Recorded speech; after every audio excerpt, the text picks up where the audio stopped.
வணக்க விவசாய நண்பர்களே, இப்போ நம்ம ஸ்பீடு கண்ணை பற்றி பார்க்க போகிறோம். கன்று வந்து இப்போ அவைலபிளாக நம்மக்கிட்ட கன்று இருக்குது. ரேட்டும் கொஞ்சம் குறைஞ்சி இருக்குது.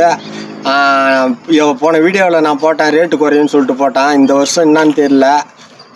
வருஷம் இந்த நாளில் வந்து ரேட்டு கம்மியாக இருக்கும். ஆனால் இந்த வருஷம் வந்து பல சிக்கல்னால ஆந்திரா கன்று போனதுனால கன்று விலையும் குறையாத இருந்தது, இப்போ குறைஞ்சி இருக்குது. வேணுன்றவங்க வந்து நம்ம கன்று வந்து பார்த்து வாங்கலாம். கன்று வந்து ஒரு அடிக்கு மேலே இருக்குது. கண்ணை பாருங்க, கன்று எவ்வளோ சூப்பராக இருக்குதுன்னு பாரு. கன்று ஒரு அடிக்கு மேலே இருக்குது. லாங்கு நல்லா இருக்குது. கலப்பு இல்லாமல் இருக்கும். கண்ணும் நல்லா இருக்கும், கலப்பு இல்லாமல் இருக்கும். அதே சமயத்தில் வந்து ரூட் வந்து நல்ல ஃபார்ம் ஆகியிருக்கும். நீங்கள் வந்து இப்போ இந்த கன்று வந்து பிடிங்கி பார்த்தீங்கன்னா தெரியும், இந்த வேறு ஃபுல்லாகவே ஃபார்ம் ஆகியிருக்கும். அதாவது வந்து வேறு இல்லாமல் கொஞ்சம் கொஞ்சமாக இருந்ததுனா தான் கன்று நம்மளுக்கு அடிப்படும். இது அடிப்படாது, நல்லா இருக்கும். கன்று தரமான கன்று, ஒரு அடிக்கு மேலேயே இருக்குது. நீங்கள் வேணுன்றவங்க வந்து நம்ம நம்பர் கொடுத்துருக்கேன், கேளுங்க.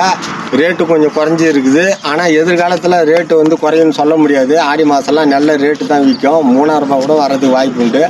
ஆனால் இப்போ ரேட்டு குறைஞ்சி இருக்குது. இந்த நேரம் ரேட்டு குறைஞ்சி இருக்குது. வேணுன்றவங்க வந்து வாங்கிக்கலாம். இப்போ சவுக்கு விலையும் அதே ரேட்டு தான் போகுது, குறையல.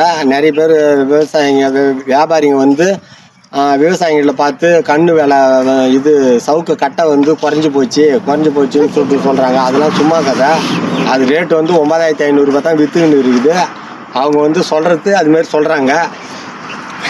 பெரும்பாலும் கன்று பார்த்து வாங்கிறத இந்த வேர் வந்து இது மாதிரி ஃபுல்லாக இருக்கணும். கீழே வந்தால் கூட அந்த பஞ்சு கீழே உழலை பாரு. இதான் முக்கியமானது. இந்த கண்ணில் வாங்கி நடுங்க. இதாட நட்டுடணும். நடும்போது இதாட நட்டுடணும், இதாட நடக்கூடாது.